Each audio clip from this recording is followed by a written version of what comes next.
E fato seria São Paulina começando mais um vídeo no canal. No vídeo de agora vamos estar vendo tudo que a mídia esportiva falou sobre a grande vitória do São Paulo ontem contra o Alianza Lima fora de casa. O tricolor que vem embalado na Libertadores. Antes de mais nada, já sabe, desça aí embaixo, deixa seu like, se inscreva no canal, ative o sininho de notificações.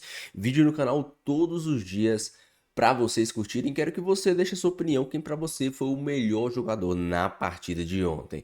Bora assistir o vídeo junto, no final eu volto. A gente vai falar muito dessa grande vitória do tricolor e dessa classificação adiantada do nosso querido São Paulo. Créditos eleitorais, deixa a descrição, sem mais enrolação. Simbora pro vídeo. Porque vem a gente, né? Era mais um golzinho do Ferreirinha. Só que foi o Matheus Alves, né, que fez o passe. Demorou demais para dar o passe. O Ferreirinha ficou esperando, vai. Aí na hora que o cara deu o passe, o zagueiro deu um passinho pra frente e deixou o Ferreirinha impedido. Porque o Ferreirinha estava preocupado em não ficar impedido. Não adiantou nada. Ele estava ali segurando, eu não vou. Mas ele arqueou o corpo pra frente, pra poder arrancar. No que ele botou o corpo pra frente, foi o que o deixou impedido, mas seria um outro gol do Ferreirinha. É um detalhe do jogo. Acho que o São Paulo dá uma mostra de força ao vencer os 3 jogos fora de casa. E não isso é importante. E não é um grupo fácil. Libertad, Alianza Lima e o Tajeres foi na Argentina. Então você tem uma vitória na Argentina, não é contra o time top da Argentina, mas é uma vitória na Argentina. Você tem uma vitória contra o Libertad, que é também um time que pega muito. Tem uma Alianza numa boa fase. Quando do sorteio a gente falava, não era o grupo que você diga vai levar de barbada. Então, muito importante essa sequência aí. Mostrando consistência. Eu acho que o mais interessante é isso. Se não é um futebol dos sonhos, é um futebol consistente, de quem tem conteúdo para ganhar jogos complicados fora de casa. Então, e em meio a uma série de lesões, problemas e tal. Uma outra coisa que eu tenho falado sobre o São Paulo é que o Zubeldia, a comissão técnica, o elenco do São Paulo, eles conseguiram dar a volta por cima. Eles conseguiram construir um outro time diante de desfalques importantes, grandes e duradouros. Então, assim, esses caras estão fora há muito tempo, está voltando agora o Lucas aos poucos e tal. Mas, beleza, quem tem aqui são esses. Vou fazer o melhor possível com o que eu tenho. Vamos usar muito a base. Ontem entrou de novo. Do técnico, e foi decisivo de novo o Lucas Ferreira, né? O Matheus Alves jogando, né? O Marcos Antônio crescendo muito dentro do contexto do time, o André Silva dando respostas, o Ferreirinha assumindo protagonismo, Ferrarese se firmando na lateral direita. Tudo isso você vai vendo que o São Paulo soube lidar com desfalques importantes e por muito tempo e construiu uma outra forma de jogar. Repito aqui, falei no início do programa. Hoje, o Calleri não está dando saudade, porque o André Silva está dando conta do recado. No meio-campo, o Pablo Maia, quando voltar, também vai ter dificuldade, porque o Marcos Antônio encontrou o espaço dele. E aí você vai vendo várias situações. O Ferreirinha vai ser difícil tirar do time. O Lucas Ferreira já virou uma opção interessante para o lado do campo.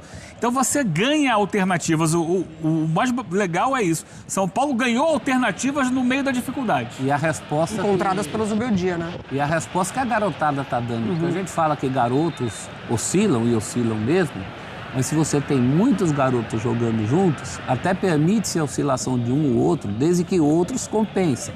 Não à toa, um cartaz ontem na transmissão mostrava a torcida do São Paulo, levou um cartaz dizendo Made in Cotia. Então está muito clara a participação desses garotos, a importância deles, né? Esses garotos que o Zubeldia pensou, eu não vou dizer titubeou, porque é uma filosofia dele, mas ele pensou 2 vezes antes de escalá-los e era criticado por não escalá-los. E agora esses garotos estão aí à disposição. Esse lance aí, o que eu falava da educação esportiva, a expulsão do Gacês, ele foi muito ingênuo na jogada, ele foi... Sabe? Em cima de um cara muito experiente. Sim, o Lucas soube entender o que poderia tirar daquele lance ali. Isso faz muita diferença no jogo, porque depois o último gol, a gente tem até a análise tática dos gols do São Paulo, não sei se pode rodar quando puder. A gente vai ver depois que o segundo gol do São Paulo tem uma distância gigantesca entre o lateral e o zagueiro, porque justamente era o zagueiro que foi expulso, que não estava ali. Aí ficou um espaço enorme que o São Paulo... Ali, nesse momento, ó. Buraco. Você vê que tem 3 na linha, que saiu justamente o 4º zagueiro. É o buraco ali. É o buraco que ficou numa defesa de um time que estava perdendo o jogo, perdeu um zagueiro e falou assim, não vou colocar ninguém no lugar, não. Vou continuar atacando para tentar empatar. E acabou levando o gol. A análise do segundo gol, ela é interessante. Essa é do primeiro, é. A consciência do Alves, né, para buscar o passe de cabeça. E a pressão que primeiro o André Silva faz na dupla de zaga, a zaga tira a bola de qualquer jeito, o Alves toca de cabeça e ele vai ganhar, no meio de dois, uma bola muito difícil. Ela vai se deslocar e vai bater de primeira girando o corpo, sob pressão. Muito inteligente a presença dos dois. Deslocou e o zagueirão ficou. Não, mas o outro foi junto. O outro foi junto. O outro foi, mas chegou porque- tarde, né? Exatamente. Mas é difícil essa virada, tecnicamente é muito difícil. Agora o lance do segundo gol que a gente vai ver na sequência é isso, ó. E é muito do que você falou, né, Eugênio? Da consciência defensiva também, porque é Ferrarese, Pressionou. exatamente, já para impedir o Bobadilha que entra, então mais uma alternativa das Tinha entrado no lugar do Marcos Antônio. Exatamente, E aí o isso que eu já espaço, olha falei. lá. 21,6 metros entre o lateral e o zagueiro central. É justamente onde estaria o quarto zagueiro que foi expulso. E aí o passe muito inteligente do Bobadilha nesse espaço. E olha como chega de trás o Luciano para ser o pivô da jogada. Chega também E cadê a marcação? É, porque o time estava no processo de subir pro ataque, né? E além Era disso- final de jogo, eles estavam perdendo. O Luciano, ele coloca o corpo, tanto que ele gera dúvida no zagueiro, como se ele fosse finalizar, numa chapa no canto. E aí ele busca o passe. Foi muito inteligente também o Luciano. É, inteligência de todos eles. De todos. Né, da pressão naquele momento que o time do adversário estava saindo, do passe nas costas do lateral para o Lucas Ferreira, o do Luciano, é o que eu falava. É o time que estava entendendo o que tinha que fazer no jogo. Essa Olha, é a grande diferença. Tem uma pergunta aqui, eu já respondo essa. São Paulo tem conseguido se virar bem sem os desfalques? Sim. E tem uma outra pergunta que apareceu agora há pouco. São Paulo mostra força para brigar forte pelo título? Se puder colocar de novo a pergunta que estava aqui, que normalmente eu toco a bola para os amigos, para Mário, para o professor, para o Eugênio. Ó, já está aqui de novo. Ai, voltou. Mas eu também vou responder essa. São Paulo mostra consistência para brigar forte pelo título? É muito cedo. Depois, quando vem o mata-mata da Libertadores, tudo muda. calma, ele. Aparecem adversários mais Agora difíceis. o Abel. Também. Essa pergunta aqui é pergunta de gente ansiosa. Entendeu? Calma. Tá fazendo uma ótima Ansiedade fase não, de né, grupos. Abel? Não, falando sério. Isso não E é o Abel que eu há adversários muito fortes. Os próprios brasileiros, o Palmeiras, o Flamengo. Nem sabemos se o Flamengo vai chegar, né? Tomara que chegue, mas tem um jogo difícil que a gente vai falar hoje sobre o Flamengo. Mas, voltando ao tricolor, calma. Depois, quando vem o mata-mata, tudo muda. Quem esperaria que o Barcelona, antes de começar o confronto, ia ser eliminado pela Inter de Milão? Então, mata-mata, tudo muda. Não sejam ansiosos com essas perguntas que vocês ficam formulando aqui. Gostou da minha resposta? Olha, você está de parabéns, Abel. Eu estou impressionado. Estou por quê? estupefacto, É? professor. Me surpreendeu também. Você pensa diferente? Você mudou, Faceirinho. você é o cara que gosta de bater e falar assim, vai ser campeão, já ganhou e tal. Mas- E agora você mudou o seu perfil, você está low Não, eu profile estou agora. na realidade. São Paulo está fazendo uma Você boa... já falou aqui algumas vezes, já é campeão, alguns times aqui, né? Ah, mas nos pontos corridos, por exemplo, quando o Galo estava jogando muito, atropelando Travou o tudo, Corinthians na Libertadores. abriu não sei quantos mil pontos. Eu falei, vai ser campeão o Galo. Botafogo em 23 você também falou. Também falei, mas aí problema do Botafogo. Mas aí ele perdeu a tal da consistência. Não sou eu, todo mundo falou. Consistência em pontos corridos, você analisa com muito mais propriedade a tal consistência. Consistência em Libertadores depende de muita coisa. Mata-mata, Depende do um seu jogo você vai caminho, mal. Depende do Chaveamento. seu caminho. Não esqueçamos que esse campeonato vai acabar em novembro, né? Então, como Muita diria o água pra Abel, correr, né? Não é uma pergunta Tem ansiosa? janela meio do ano. como diria o Abel, calma, né? O Abel costuma falar. E a Leila, Calma, torcedores. né?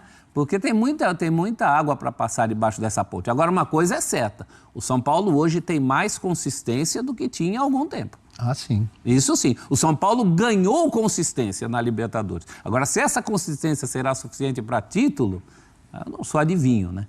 Aí vai depender de muita coisa. Tem muita gente boa disputando a competição. Esse é o né? problema. então. Esse só título ele. é a Libertadores, não é um Mas é título importante de porque o ponto São corrido. Paulo entra nesse grupo. Ele se coloca, de fato, nesse Sim. grupo dos bons que vão brigar. E, apesar das dificuldades que todos os adversários mostram na Libertadores, não é um grupo também dos mais fortes. Libertad, Alianza Lima e Tajeres. Mas também não é um grupo que você diria... Mas vai também não é ganhar moleza. 3 fora de casa. Concordo. Aí é que tá. Aí Mas- é mérito. Muito bem o São Paulo. A gente tem aquela tábua de artilheiros, amigo Leão? Só pra gente completar o assunto, falando um pouco mais do André Silva e o quanto esse desfalque do Caleri. É óbvio que ninguém torceu ou está feliz que o Caleri está machucado, está lesionado e vai ficar um tempão fora. Mas o lado bom é que o André Silva ganhou espaço e tem correspondido, não é isso, Eugênio? Tem. O ideal seria que ele ganhasse espaço sem a lesão do Caleri. Mas, como você falou, não está deixando tanta saudade o Era Caleri? difícil tirar o Caleri, né? Assim, mesmo que, desculpa, não era pro Eugênio, mas mesmo que a fase ela fosse, né, puxada, as coisas não aconteciam, o Caleri tinha ali a sua importância para além dos gols, mas eu acho que o André Silva ele traz também uma mobilidade ali no ataque do São Paulo que chama os outros jogadores a participarem, gols, né? Exatamente, a participarem da dinâmica ofensiva do time, né? Ficava muito nessa função de buscar o Caleri ou pro pivô, Caleri fica ou mais na bola estático, aérea. é isso que o André, né? Acho que o André ele te dá uma mobilidade convidativa para os outros jogadores. A gente viu ontem, né? Aproximação do Ferreira, do Luciano, do André. Por isso que a musiquinha fala toca no Caleri. Tem que tocar no Caleri, né? E em relação ao Caleri, é sempre chato falar de alguém ausente, principalmente ausente por esse motivo, claro, de contusão que ninguém quer, né? Mas numa análise fria, o Caleri já não vinha entregando antes da contusão, há muito tempo. Fato. Ele E não ainda estava assim é um entregando. grande nome para você sacar do time, Então, né? essa análise que a gente faz. Perfeito. Falamos muito, então, da vitória tricolor. Teve inteligência para atacar, só faltou para mim aquele gol do Ferreirinha. Pois é, meus amigos, do São Paulo que após a vitória de ontem praticamente se classificou para as oitavas de final da Copa Libertadores da América. Se depende aí de um resultado, de qualquer resultado provável, se eu não me engano, se o Tadieres não vencer ou se o Tadieres vencer, o São Paulo tá classificado. Para mim tá classificado, porque o São Paulo pega o Libertad e o Tadieres no Morumbi. E a grande questão é, o São Paulo que tá jogando melhor fora de casa do que dentro de casa. Isso é impressionante, que ano passado o São Paulo teve sérias dificuldades atuando longe do Morumbi e hoje o São Paulo tá tendo muitas dificuldades atuando no Morumbi. Esse São Paulo tá se moldando. Não só nessa temporada, nas outras temporadas, esse São Paulo já se mostrou um time competitivo para a Copa. E esse São Paulo está se moldando mais uma vez para ser um time copeiro. O São Paulo vai ter a volta dos principais jogadores, Oscar, Lucas e Pablo Maia. O Lucas já está voltando aos poucos, ainda não está com o ritmo de jogo necessário e perfeito, mas pelo tempo que ele ficou fora de atividade, isso é normal. Vamos ter a volta do Oscar, que é um cara que dá uma dinâmica de jogo e outra cara para o time do São Paulo na questão ofensiva, porque os passes que o Matheus Alves errou no jogo de ontem, o Oscar dificilmente erraria. O Matheus Alves é um menino que para mim tem muito potencial para ser um excelente jogador, um grande jogador, mas ainda não está pronto. É um menino que precisa maturar. E isso vai vir com o tempo, com jogos, com minutos. O Oscar, com as chances que o Matheus Alves está tendo nos últimos jogos o Matheus Alves está tendo chances de colocar o companheiro na cara do gol que o Oscar não perderia. Talvez alguns desses lances em que o Matheus, como no lance de ontem, aquele lance que o Matheus Alves tenta dar de peito dentro da área, o Oscar talvez não estaria ali. O Oscar é o cara que tende a acompanhar a jogada mais por fora, mais de fora da área. Não é o cara que tende a entrar dentro da jogada, né? Ele gosta de observar tudo por fora para saber tomar a melhor decisão na hora do passe. Mas as jogadas de passe, o menino tá oscilando, tá tomando decisões erradas. Mas ontem, graças a mais uma boa atuação do André Silva, o André Silva vem se destacando, vem tendo boas atuações, apesar das características diferentes que ele tem do Caleri, já falei isso 1000 vezes aqui. É um cara que vem se virando. O André Silva ele é um cara que precisa mais do time do que o Caleri. O Caleri ele é um cara que precisa pouco do time do São Paulo. Muitas e muitas vezes a gente viu o time do São Paulo criando nada. O Alan Franco chutava para frente, o Caleri disputava, ganhava uma bola e o São Paulo conseguia desafogar e sair, criar uma jogada de ataque. O André Silva não é esse cara. O André Silva é o cara que precisa ainda mais dessa bola trabalhada, que essa bola chegue pelo menos no chão, para ele conseguir adiantar o zagueiro. O Caleri, ele é o cara que faz o pivô clássico, escorando a marcação. O André Silva, ele é o cara que se aproxima para a tabela, por ser mais móvel, por ser mais rápido, por ser mais técnico. Contra zagueiros muito físicos, o André Silva tem dificuldades. Mas ele contorna isso com sua velocidade, com a técnica, aproximando da jogada para fazer a tabela. Ontem teve até um lance, se eu não me engano, foi o Matheus Alves, né? No lance que o Matheus Alves atrasou, deu passe errado no Ferreirinha, que ele vem fazer esse pivô e claramente ele vai de encontro à bola e dá um tapa de letra, né? De calcanhar, de chapa de pé, assim, pro Matheus Alves dar continuidade na jogada. O Caleres, ele é diferente. O Caleres ficaria ali parado esperando essa bola vir até ele. Então, o André Silva, ele precisa muito mais do time. Ele precisa que o time encontre passes, encontre espaços para ele atacar esses espaços. E quando ele ataca, ele consegue gerar oportunidades de gol. Ontem ele fez um gol de direita e um gol de esquerda, né? Demonstrando ali ser um cara mais técnico, ser um cara diferente. É um centroavante brilhante? Não é um centroavante brilhante. Mas é um cara que dá características diferentes para o time do São Paulo. Características diferentes do Caleri, dá um estilo de jogo diferente para o São Paulo. O São Paulo com ele se torna um time mais rápido, um time mais ágil, um time mais móvel. Isso me agrada, isso é interessante. Outro ponto que a gente tem que destacar é a defesa do São Paulo. Vem se tornando uma defesa sólida. O São Paulo parou de sofrer gols, como vinha sofrendo, se eu não me engano, no Paulista. São Paulo parou de sofrer gols, é um time que sofre muitos poucos gols. São Paulo costuma sofrer golaços.